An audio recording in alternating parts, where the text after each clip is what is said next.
সকলকে জানাই merry Christmas. তোমরাও কে কে আমার মতো রাত 12টায় চার্চে আসো? আমি কিন্তু প্রতি বছর রাত 12টার সময় চার্চে যাই। তো ভাবলাম আজ তোমাদের সাথে শেয়ার করি ওখানে রাত 12টায় কি হয়।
তোমরা এতক্ষণ দেখলে যিশুর জন্ম কিভাবে হয়।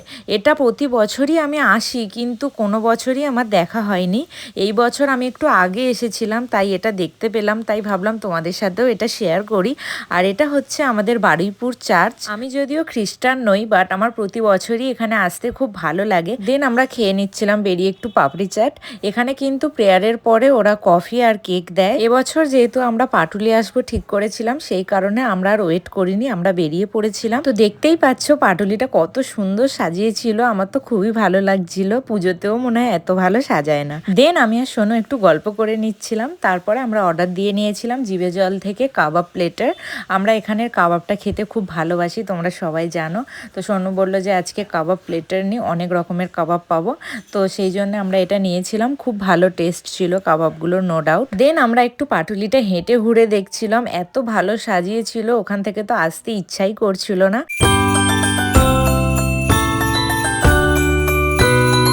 বাট কি করব, মন না মানলেও বাড়ি তো ফিরতেই হবে। দেন আমি আর সোনু বেরিয়ে পড়েছিলাম, ওখান থেকে চলে এসেছিলাম কামালগাজি ভিআইপি ধাবাতে, কারণ অনেকটাই রাত হয়ে গিয়েছিল আর সোনুও ডিনার করে আসেনি। সেই কারণে এখান থেকে নিয়েছিল একটা মাটন বিরিয়ানি আর স্যালাড। তো ভিডিওটা ভালো লাগলে অবশ্যই লাইক কমেন্ট শেয়ার করো। দেখা হচ্ছে নেক্সট ভিডিওতে, চলো বাই।